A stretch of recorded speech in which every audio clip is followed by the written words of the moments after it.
Assalamualaikum warahmatullahi wabarakatuh. Perkenalkan, nama saya Vicky Armana Febrianti dari NIM 2202311000094.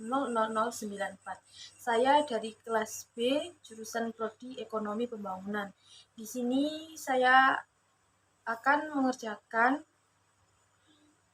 tugas ujian akhir semester matkul Sejarah Pemikiran Ekonomi dari Bapak Sutikno. Langsung saja kita ke table of material. Yang pertama ada deskripsi of Plato, yang kedua ada description Aristoteles, yang ketiga view of the philosophers, yang keempat differs in thought, yang kelima compares Plato and Aristotle's thought, dan yang terakhir conclusion. Yang pertama adalah description of Plato. Pengertian Plato. Plato merupakan seorang filsuf Yunani kuno yang lahir sekitar tahun 427 Masehi dan meninggal sekitar tahun 347 Masehi. Plato adalah penulis karya filosofis dan dialog serta pendiri pertama di dunia barat yang dianggap sebagai seolah-olah menengah pertama. Plato memiliki pengaruh yang besar dalam perkembangan filsafat Yunani kuno dan juga dalam filsafat barat. Secara umum, ia merupakan salah satu tokoh sentral dalam filsafat Yunani kuno. Dengan karyanya yang berdampak luas, meskipun Plato memiliki pengaruh yang kuat dalam pemikiran dan filsafat, perlu dicatat bahwa tanggal kelahiran dan kematian yang disebutkan dalam pernyataan tersebut kurang tepat. Plato sebenarnya itu lahir tahun 427 hingga 420 1000 Masehi dan meninggal pada tahun 348 sampai 347 Masehi. Plato dipengaruhi oleh guru-gurunya terutama Skorates yang juga merupakan filsuf terkenal dan muridnya yang terkenal yaitu Aristoteles. Dan masuk ke bab yang kedua yaitu description of Aristoteles. Aristoteles merupakan seorang filsuf Yunani yang memiliki hubungan dengan tokoh-tokoh terkenal pada zamannya. Aristoteles memang dianggap sebagai guru Alexander Agung, seorang tokoh sejarah yang menjadi raja Makedonia dan menaklukkan wilayah yang luas. Selain itu, Aristoteles juga merupakan murid dari Plato yang saat itu berada di Athena. Aristoteles belajar dengan Plato selama sekitar 20 tahun. Dan dalam periode ini dia merespon pemikiran guru dan mengembangkan gagasannya sendiri.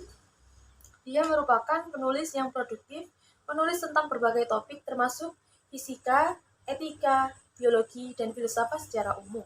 Menurut Aristoteles, filsafat terbagi menjadi 4 bagian, yaitu logika, fisika, metafisika, dan pengetahuan praktis. Logika merupakan dasar metode deduktif formal yang digunakan dalam pemikiran dan argumen. Fisika membahas tentang alam semesta dan penjelasan ilmiah tentang dunia fisik. Metafisika berkaitan dengan pemahaman yang mencakup tentang realitas yang melampaui dunia fisik, sementara pengetahuan praktis itu di bidang-bidang seperti etika dan politik yang berurusan dengan bagaimana kita seharusnya hidup dan berinteraksi dalam masyarakat. Dan Aristoteles juga lahir di Sagira, sebuah kota kecil di semenanjung Halkidiki, Yunani, sekitar tahun 384 1000 Masehi. Ayahnya adalah seorang fisikawan di istana, tetapi ayahnya meninggal.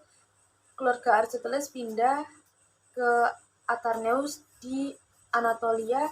Di sana Aristoteles dibesarkan oleh keluarga ibunya. Selanjutnya kita akan masuk ke subbab yang ketiga. Yang ketiga yaitu view of the philosophers, yang merupakan pandangan para filosof tentang segala sesuatu yang ada pemikiran Plato dan Aristoteles. Pandangan para filsuf barat tentang sesuatu yang ada pada pemikiran Plato dan Aristoteles dalam filsafat adalah kebebasan berpikir. Itu ciri khas yang membedakan ilmu dengan ilmu yang lain. Jadi para filsuf berhak untuk menuangkan setiap pemikirannya. Lalu untuk selanjutnya langsung masuk ke sebab yang keempat, yaitu difference in thought, yang artinya perbedaan pemikiran Plato dan Aristoteles. Bisa diketahui dalam tabel di atas bahwasannya perbedaan pemikiran Plato dan Aristoteles itu sudah sangat berbeda, yaitu Plato lebih ke politik idealisme, sedangkan Aristoteles ke politik realisme. Dan Plato merupakan bapak filsafat politik, sedangkan Aristoteles merupakan bapak ilmu politik. Jika Plato menggunakan metode deduktif, Aristoteles juga menggunakan metode induktif. Plato seperti utopian, jika Aristoteles best possible state. Dan Plato lebih ke kewajiban, natur, filosofik, metode. Kalau Aristoteles itu hak atau bisa disebut scientific and analytical. Dan masuk ke subbab inti, yaitu comparison of Plato and Aristotle's thoughts, yang artinya perbandingan pemikiran Plato dan Aristoteles. Perbandingan antara pemikiran Plato dan Aristoteles terletak pada konsep ide. Plato percaya bahwa lebih banyak ide datang lebih dulu. Pada saat yang sama, menurut Aristoteles, panca indera menghasilkan gagasan. Plato adalah seorang idealis empiris yang merupakan seorang matematikawan idealisme berasal dari kata idea yang berarti dunia dalam jiwa. Itu dari segi Plato. Realitas itu sendiri dijelaskan dalam istilah fenomena psikis, roh, pikiran, diri, pikiran absolut, bukan materi. Karenanya perbandingan Plato dan idealisme politik dan ajaran Aristoteles tentang realisme politik. Menurut pandangan tradisional, Plato berfokus pada pertanyaan abstrak atau utopis. Pada saat yang sama, Aristoteles bersifat empiris, praktis, dan logis. Plato dan Aristoteles juga memiliki filosofi yang berbeda, yaitu bentuk. Perbedaan utama antara Plato dan Aristoteles menyangkut teori bentuk, psikologi, fisika, metafisika, sastra, dan seni budaya selama hidupnya. Ia didorong oleh kerinduan tunggal, kerinduan akan ilmu pengetahuan. Tidak salah kalau ia dipandang sebagai juru tulis alam semesta yang mencelupkan penanya ke dalam pemikiran. Plato yang berasal dari keluarga aristokrasi yang turun-temurun memenang peranan politik dalam politik di Athena. Filsafat politik diuraikan oleh Plato sebagai cerminan teori politik. Plato sangat mementingkan pendidikan dalam sebuah negara yang ideal dan berpikir kritis dan sistematis. Kebahagiaan masyarakat akan tercapai jika mereka bekerja sama, baik dari masyarakat golongan penguasa, golongan tentara, dan golongan petani. Plato memandang bentuk sebagai objek abstrak yang tidak terikat oleh ruang dan waktu. Menurutnya, bentuk hanya dapat dipahami melalui pemikiran, bukan melalui pengalaman indrawi. Plato berargumen bahwa bentuk-bentuk ini adalah ide-ide yang abstrak dan kekal dan merupakan hakikat yang sejati di balik dunia fisik yang kita lihat. Bagi Plato, bentuk-bentuk ini memiliki kenyataan yang lebih tinggi daripada hal-hal yang ada di dunia fisik. Karena bentuk-bentuk ini tidak berubah dan konstan, Plato juga berpendapat bahwa ada ide pertama yang menjadi sumber dari semua bentuk yang ada. Ide pertama ini adalah akar dari semua bentuk lainnya dan merupakan satu-satunya yang memiliki hakikat yang sempurna. Di sisi lain, Aristoteles menolak teori bentuk Plato yang menganggap bentuk sebagai objek abstrak yang terpisah dari dunia fisik. Bagi Aristoteles, bentuk tidak ada secara independen dari fakta bahwa segala sesuatu memiliki bentuk sendiri. Aristoteles mengakui keberadaan bentuk-bentuk yang konkret dalam dunia nyata, dan dia percaya bahwa bentuk yang penting atau esensial harus dipadukan dengan materi. Bagi Aristoteles, bentuk merupakan prinsip penentu yang dan menentukan sifat dan karakteristik suatu benda. Tanpa itu akan berbeda atau tidak sama sekali. Menurut Plato dan Aristoteles, kebenaran adalah sesuatu yang diperlukan dalam kehidupan. Kebenaran Plato ada pada dalam gagasan manusia, yang dikatakan hanya bayang-bayang dunia gagasan. Kebenaran Aristoteles adalah pemikiran atau gagasannya. Kebenaran bisa logis, yang disebut logika, karena gagasan utama Plato lebih mengutamakan idealismenya, di mana segala sesuatu berasal dari dunia gagasan yang kebenarannya tidak terbantahkan karena dunia gagasan tidak berubah.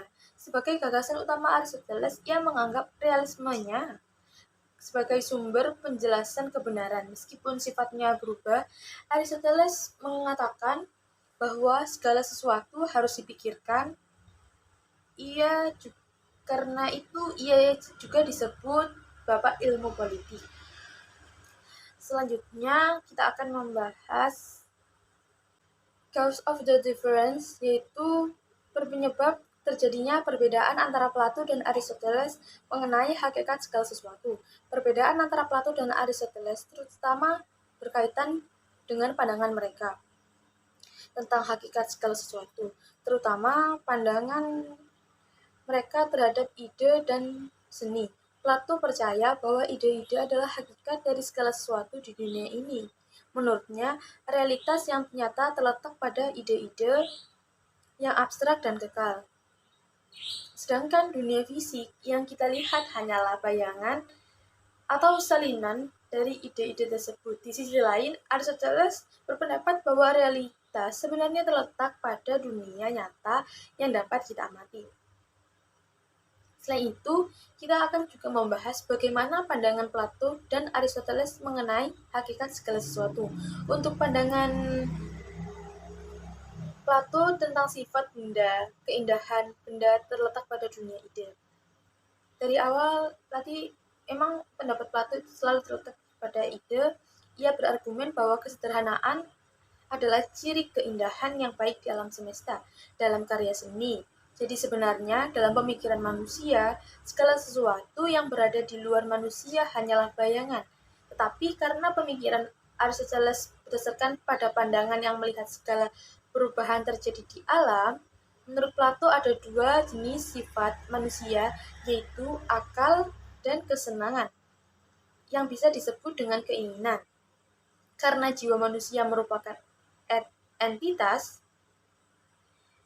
imaterial yang dapat dipisahkan dari tubuh, jiwa ada sebelum kelahiran tidak dapat dihancurkan, oleh karena itu abadi, dan Aristoteles berpendapat bahwa jiwa dan raga itu seperti bentuk dan materi.